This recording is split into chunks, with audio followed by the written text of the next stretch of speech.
Brodes Media.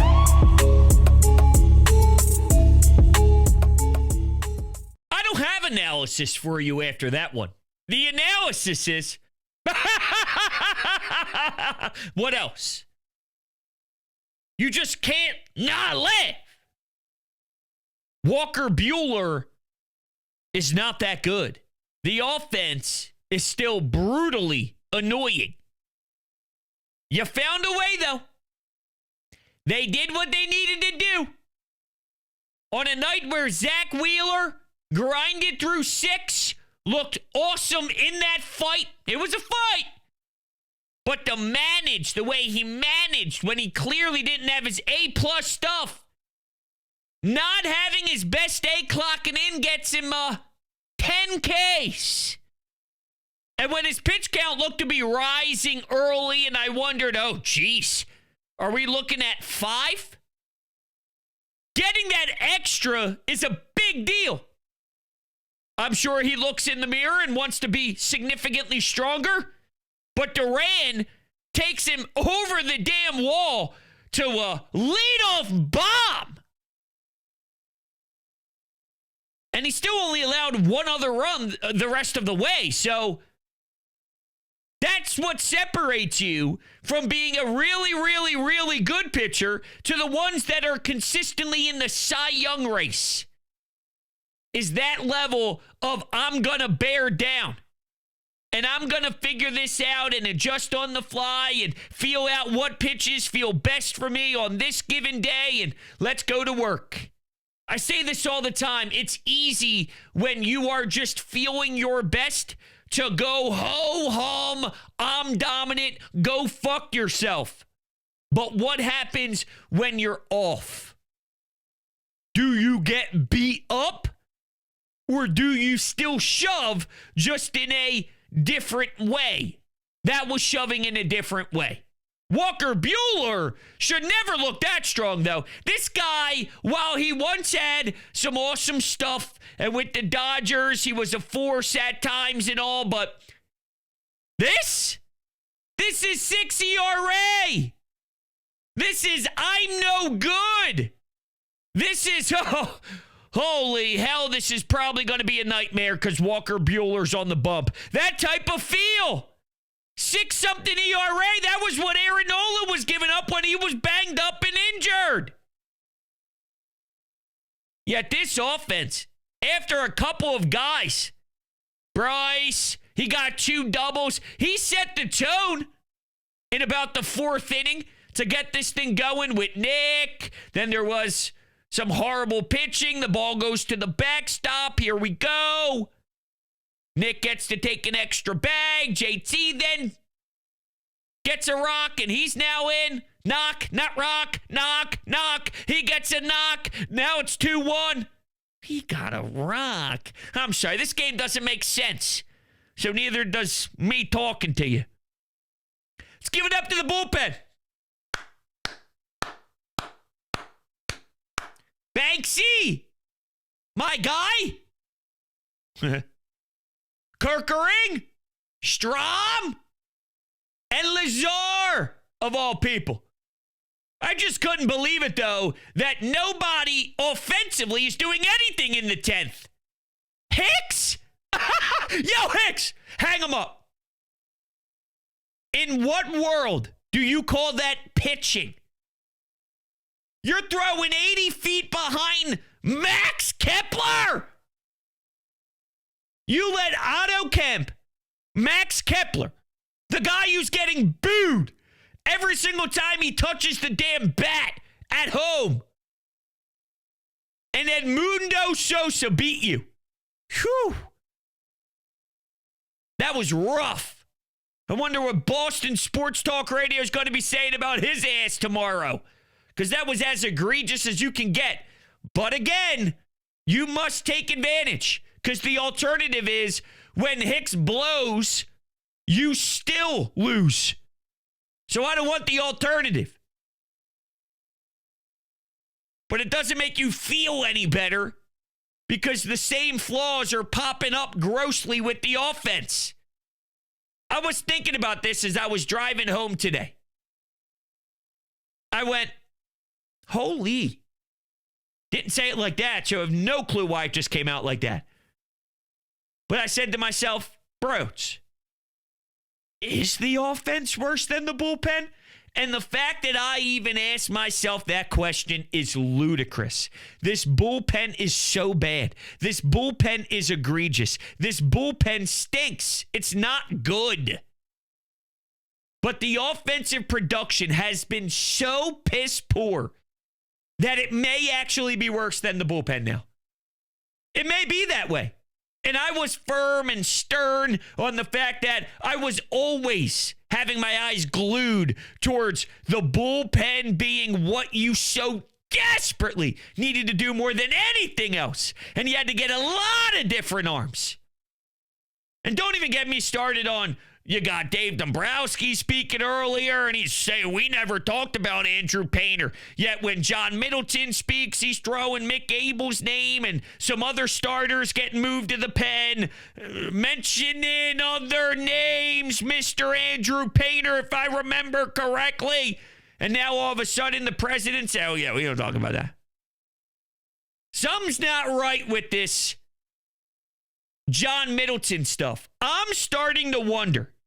With John Middleton's quotes recently about wanting to have the ballpark filled with talent after this era and this core of Phillies baseball is over, which is one of the worst things you could ever tell this fan base right now. He was acting like because Ruben Amaro made some big swings and they didn't win the championship, that it was disgusting for Ruben Amaro to bring in the type of names that he brought in. Please. What was failing was being able to incorporate a good system while making trades, because you can do both at the same time.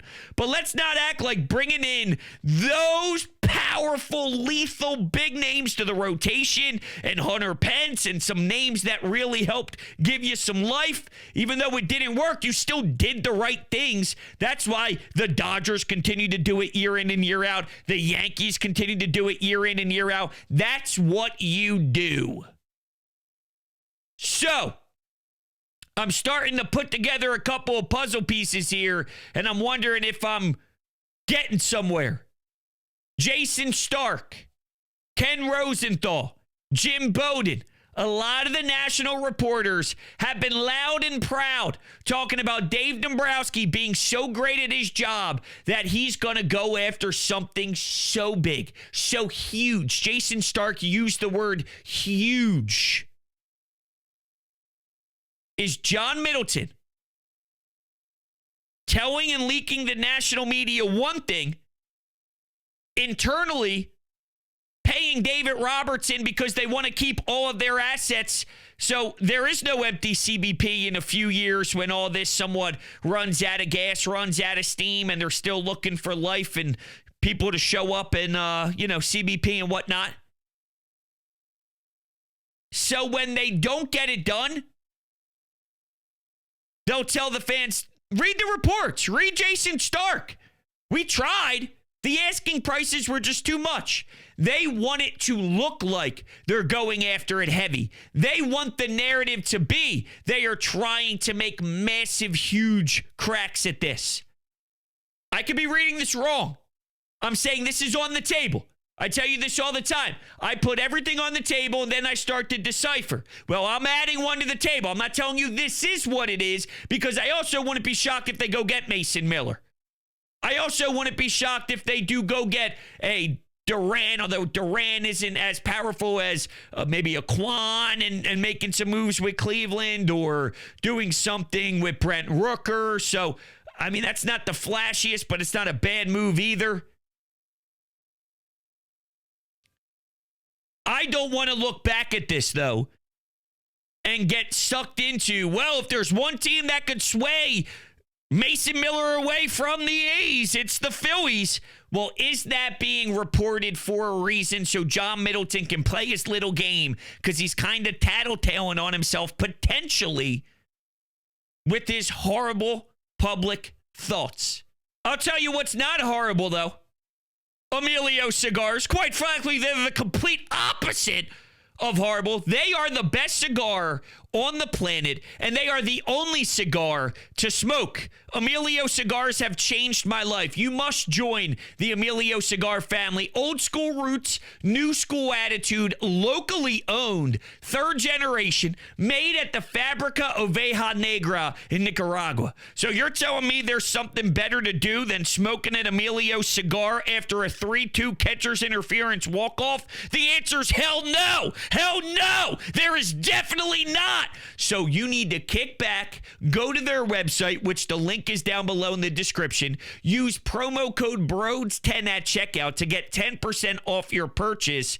And make sure you puff, puff, puff, puff, puff, puff, and puff, and enjoy every single outstanding moment of your life with an Emilio cigar. Check it all out now. All right. We have some anytime hotline calls to get into. Also, though, I won't take credit for this. Full transparency. I was listening to the WIP afternoon show today, and they reflected on some of the hot topics that they missed when they were out for the last week. And one of the things that was brought up was Bryce Harper has now multiple times after the game talk about how great he is and how he is the best. And Jack Fritz mentioned that maybe that's him reminding himself, doesn't matter about the wrist. It doesn't matter what happened before this point. You are electric. You are the man. You are the guy that was on the, on the Sports Illustrated cover, reminding himself his greatness. Then Spike and Ike push back, going, dude, he's a Scott Boras client. What he's trying to do is tell John Middleton, I deserve more bread. Look at where I am with the rest of the league. Look at how all these other players who aren't as talented as me, who are not selling as many jerseys as me, who is not Bryce Harper, look what they're getting paid. I deserve a race. I deserve a contract extension, really maybe working into that extension, right? And I go, That's what actually got me into wondering more about these John Middleton comments. I then had to self-reflect because I didn't think for once about the stupid extension, which is a shame on me. I'm sorry, I'm lacking. I'm normally on my toes. I'm normally a little bit better than this. I believe, not to make excuses because I'm not an excuseman, right? But when you have a newborn who's not even 2 weeks old, my wife during her pregnancy would say, I got pregnancy brain. Sorry, I forgot. I got new dad mind losing. No memory. So I can't even describe that. So that's my excuse for not catching this normally, because I'm better than this. I should have thought of that. That's on the table. And I don't believe I'm just searching for something that isn't really there, because everybody with a brain watches this team and realizes that there is something not right. And when something's not right, there's normally structurally, internally, from top to bottom, from ownership to president to manager to players to the culture, there's something not aligned that's confusing the chemistry. Well, why not the two hypotheticals I just brought up being in play? I even have a third. Not to get all weird on you tonight after a win, because I didn't necessarily plan on even doing this. I thought maybe on an off day, this could be an off day combo, but I mean, what else is there to say other than the offense stunk again? You won in weird fashion. You take it. Wheels is still a machine, even when he's not his A-plus day. And I don't know how the hell they won that baseball game. Other than that, I guess the one inning I really want to point out was the third for Zack Wheeler on the bump, because I thought he did something that may get unnoticed. And at the time, I wrote it down in my notes because I wanted to point it out. He allowed a double. He allowed a hit by pitch. And then Bregman was down 3-1, or you were down to Bregman 3-1. He was up, so there was a hitter's count. And there was serious damage that could have been done by the Red Sox in that third. I wondered if they were going to break it open. Bregman, right? Some meat and potatoes of their order. He grounds out into a double play, and Zack Wheeler escapes. That's the difference in 3 or 4 runs, 3 innings into the game after Zack Wheeler already got touched up with the first batter. Of course, though, of all people, here's Duran doing that. To left field, too? You make me sick. Nobody gets to Zack Wheeler like that. Nobody. But Duran does. Wants to tell Dave Dombrowski, come get me. Feels he's got a better shot here. Please make a trade. He probably sees what we have in the outfield and goes, gross. I know it's bad by everybody freaking out and reacting on a day-to-day basis, but now I'm watching it from a dugout. Gross. I could do wonders for this group. Watch this. And then he takes Zack Wheeler to left field. I couldn't believe it. I was in awe. Zack Wheeler settles in, though, baby. That's what it's all about. All right. Let's take a couple calls here, shall we? Let's go to the Anytime Hotline. I don't know, Brodes. I'm usually the uppity, positive guy about the Phillies. I'm here in and out all season, living and dying by every pitch, but I just don't feel good about this team. I'm not so sure there's going to be any moves at the deadline that's going to help me make me feel any better. Watching this game tonight, catcher's interference, I mean, I don't know. I feel like 3 runs just ain't it. This team I don't think is just that good, but I don't know. Hopefully what you say can, convince me otherwise. I'm not going to convince you at all. I'm going to co-sign what you're saying. Unfortunately, there's a reason why you feel that way. And even when you watch games, you could tell the fans see it too. There's reasons why the team is getting booed harshly at CBP over the last few games or so. It is valid. It is clear that something is off.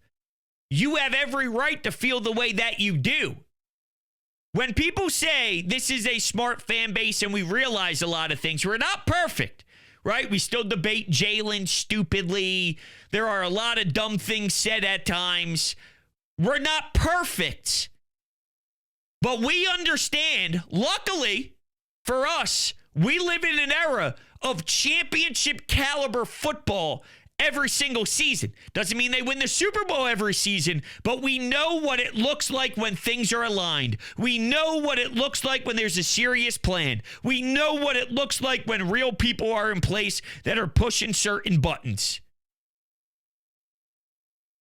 This doesn't look right. When the Eagles were 2-2, it didn't look right. And we felt something needed to change. They had the mental makeup to look inside, to come together, offensive line, head coach, Saquon, the offense, and they moved past it. Is this team going to move past it? Their last shot at doing this. Because basically since June, they're a 500 baseball team. Their last attempt, their version of Nick Sirianni, Mailata, Lane Johnson coming together and forming a super special conversation. And then turning you into a Super Bowl contender is making some serious noise at the deadline. Real serious noise. And then those players actually executing. David Robertson actually being worthy at 40 years old. Back end, 8th, 9th inning. Let's go. But is it just David Robertson? And that's why John Middleton wants to talk about keeping his prospects and bringing in starters from the minors into your bullpen? Or is it David Robertson plus calling Cleveland? Is it plus calling Oakland? Here's one of my other crazy theories I didn't get to yet. Why did John Middleton go from, I'll do anything to get my trophy back, to, hey, we need to really look at our prospects and not give up the future? Did Dave Dombrowski convince him to change his tone? Does John Middleton not believe in Dave Dombrowski, but he's just saying this because he knows this is what Dave Dombrowski's going to do? So he's making it look like they're on the same page when he doesn't necessarily even believe what he's saying? I don't know if I buy that as I say it out loud, because he is worried about what the ballpark's going to look like in 5, 6, 7 years as a businessman. So did he just come to his own senses and now he looks back at those statements and that was the old John Middleton, but not the real John Middleton when he sat down and looked at the finances and realized what that era after the 08, 09, 2010 group looked like? He was like, shit, I shouldn't have said that. And he's just taking back his own words? Or did Dave convince him? That's another theory. See, again, this is how you know the team's bad. Is I start having to wonder about the theories. I'm not talking about Trey Turner and Nick Castellanos and JT and Luzardo and Ranger. And no, we're not talking about baseball. And this was sick in the 5th inning. And this was sick in the 7th. I mentioned one damn inning. Or 2. The bottom of the 10th. And then the 3rd inning with Zack Wheeler, which is a filler more than anything else. It's an important moment of the game, don't get me wrong. But it's because I have to bring up something that gets talked about. I have to come up with theories. I know something that's not a theory because it's proven. And that's Green Lawn Fertilizing being the best in the entire world. Green Lawn Fertilizing is based in the Philadelphia area. Experts in New Jersey, Pennsylvania, and Delaware. And they've created their own custom blend that will have your lawn recovering. It's so outstanding. I am through multiple different treatments, and my lawn today looks so much more beautiful than ever before, and I can't thank the experts enough. They educate you on everything. Hey, Brodes, this is why we're doing this, and when this is done, you'll see why treatment 3 is going to come into fruition here, and you're totally going to see something night and day because, well, we're killing the weeds, and then we're going to be able to grow new grass. Like, that makes a lot of sense. Thank you. I would have never known. Don't DIY this stuff. It's how you screw up, and then your house doesn't look as good as it needs to. Green Lawn Fertilizing is there for you, and financially, they are giving you 50% off your first 2 treatments when you use the link down below in the description. It'll tell them that Brodes sent me. Hey, I listened to Brodes. He told me all about you. Bada bing, bada boom. 50% off your first 2 treatments. Join the Green Lawn Fertilizing family today. All right, let's now go to Amadeo. I'm not going to lie. That is the funniest, saddest walk-off I've ever experienced in my goddamn life. The Red Sox basically just brought in a pitcher that says, here, Phillies, you can have the win. Guy can't locate it all. He's throwing the ball at the backstop. He can't even throw a strike when Kemp's trying to bunt a runner over in the extra innings. That is just hilarious. That is, and all the way the catcher's interference on with Edmundo Sosa at the plate to win the ball game. That's baseball for you. That is 100% baseball. And what else is 100% baseball is that the Phillies, they couldn't hit against a washed Walker Buehler. That is also baseball, and that is pure Phillies at its finest. That can't happen. And for Zack Wheeler's standpoint tonight, he definitely did not look like himself. But when Zack Wheeler doesn't look like himself, it's 6 innings and 2 earned runs with still 10 strikeouts. Honest to God, I don't even think one of those runs should be earned because of the Kemp misplay at third base, but I digress. Good point. Zack Wheeler is still Zack Wheeler. The bullpen was very good for you today, which was very surprising. Lazar, kind of electric in that top of the 10th inning, but you really can't rely on that for a long period of time. It was just nice to see that. But, this offense still sucks. It really just does. It's funny how you said that, but you're so right. Now, listen, the Lazar thing, you're right. Fun in the moment more than anything else. I always laugh and chuckle when I hear Rob after the game talk about some of the things that he loves out of Lazar and as of late, and I go, here we go. Come on, guy. Lazar. You want to win a World Series, you're talking about Lazar. There are certain guys that don't relate to winning a World Series that you keep bringing up, Topper. I don't expect him to throw him under the bus, but my God, we can calm down on the slob sometimes. You know what I mean? What else is there with the bullpen? Man, I wanted to say something about Topper. No, I got nothing. There was something there, though.